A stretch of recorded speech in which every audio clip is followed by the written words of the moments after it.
The air in Arizona hangs different in the early morning, dry, still, and humming with a silence so pure it almost feels sacred. The wind doesn't whistle, it waits, like it's listening, and lately, I've felt it listening to me.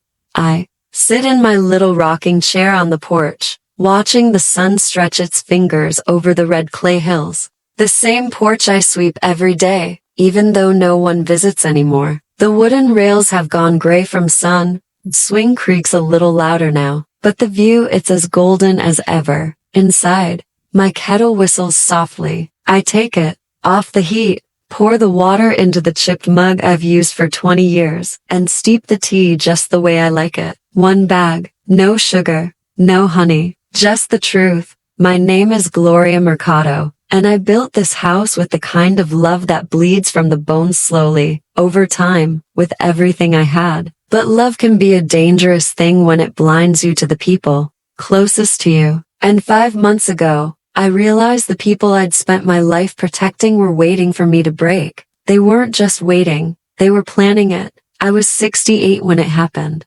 widowed, retired from nursing, and finally living off the land I'd bought with my late husband. Nothing fancy, just 2 acres of dry desert earth, a single-story home with hand-laid tile, and a vegetable garden that thrived because I whispered to it daily. That's what I had, my routine, my quiet, and the satisfaction of a simple life. And then, one Saturday morning, my daughter Elena showed up unannounced, something she never did, not since moving to Phoenix with her husband, Ryan. They had their 2 kids in tow, dressed neatly, their hair combed like they were posing for a commercial. Elena smiled wide, too wide. Ryan held a small manila envelope in his hands like it was made of glass. Mom, Elena said, brushing a strand of hair from her face, we've been talking, and we think it's time we made things a little easier for you. Those words, made things easier. I almost laughed. They came into my home like it was a showroom,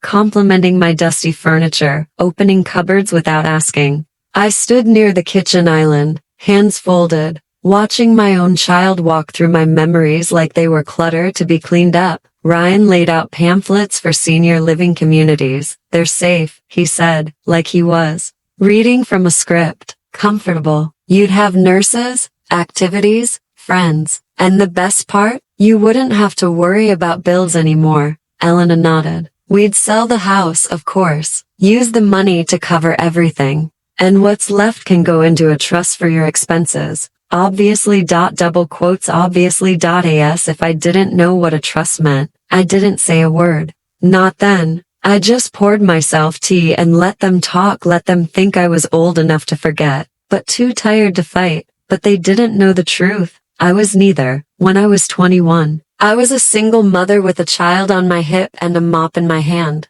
I cleaned hotel rooms for tips and slept on the floor of my aunt's living room. When I met Mateo, my late husband, he didn't just marry me, he built a future with me. We planted this land together, poured every cent into this house. He died of a stroke 10 years ago, holding my hand in the emergency room where I'd once saved lives. I watched the light go out of his eyes and promised myself I'd protect what we built. For him, for me. And yet, here was my daughter offering to sell that same home for comfort, as if peace meant surrender. That night, I didn't sleep. I sat at the kitchen table, staring at the brochure for Sunflower Glen, the active senior community they wanted to ship me to. I could see it already, the pastel walls, the bingo games, the plastic smiles of staff trained to treat me like a checklist. And I decided I wasn't going anywhere. Instead, I picked up the phone and called Anita, my goddaughter, now a paralegal working in Scottsdale. Elena and Ryan, I said, are trying to take the house. She paused. Do you have a will? No. Power of attorney? No. Then we start tonight. Over the next week, Anita became my secret weapon. She helped me draft a living trust, a medical directive, and a will that left nothing to chance. We assigned power of attorney to my childhood friend Marisol, not my daughter. And we installed cameras, silent, small, one in the living room, one near the kitchen, one at the door. Then Anita gave me a phrase, elder financial exploitation. That's what it was. and we were going to catch them in the act. All I had to do was let them come back, and they would.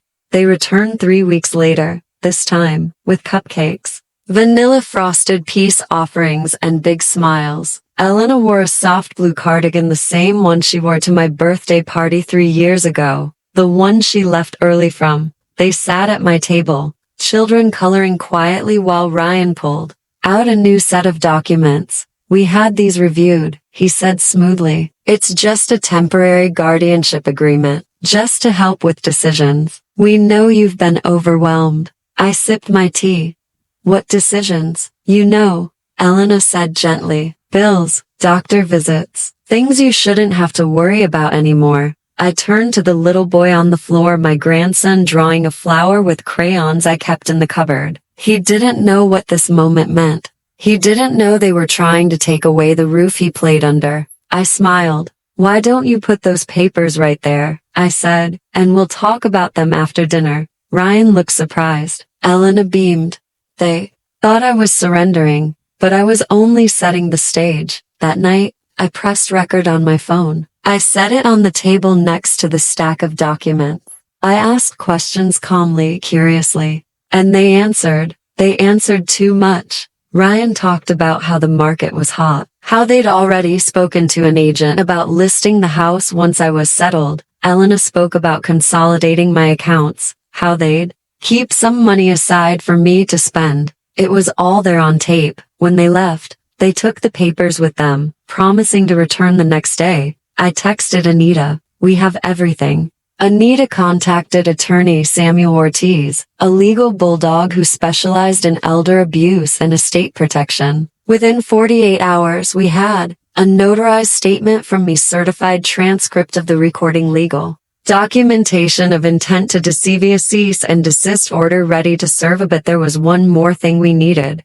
Witnesses. So I called Marisol, Pastor Jean, and Miss Reyes, my neighbor. People who'd seen me, spoken to me, lived beside me, and could testify that I wasn't confused, senile, or vulnerable. Just quiet, just reserved, just strategic. They came back on a Sunday. Again.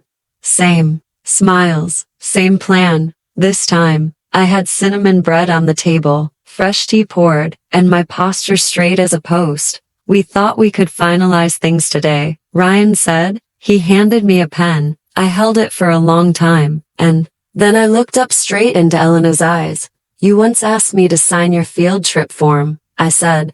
Remember? You forged it anyway. Her face flushed. Ryan blinked. I turned to the hallway. Samuel stepped out, dressed in full suit, papers in hand. Mr. and Mrs. Raines, he said, you are hereby served with notice of legal intent to investigate and pursue charges of elder coercion and financial exploitation. Elena's mouth opened. Ryan stood abruptly. Is this a joke? No, I said, but your plan was. They left, pale, furious, but powerless. That was 5 months ago. Today, my house is still mine. The deed sealed. The documents locked in a fireproof box beneath the floorboards. Anita helped me create a foundation, the Mercado Fund, to protect women over 60 from financial abuse. I donate 10% of my garden's profits every month. Yes, I started selling vegetables, tomatoes, squash, aloe, even cacti cuttings. People line up on weekends just to talk, to buy, to listen. Elena hasn't come back, but last week, I received a letter from her daughter. It read, Abuela, I don't know everything that happened, but I know you're strong, and I hope one day I can be like you. I miss your garden. I miss your tea. I pressed the paper to my lips and cried, not out of grief, out of relief, because the truth is, I didn't fight to win back a house. I fought to win back my name, my dignity, my peace, and I did. This morning, I laced up my shoes, tied back my hair, and walked the full stretch of my property, slow, deliberate, proud. The sun hit the hills just right, and I whispered to the soil, let them come again. I'll be ready. But deep down, I knew they wouldn't dare, because I'm not just a grandmother anymore. I'm the storm they never saw coming.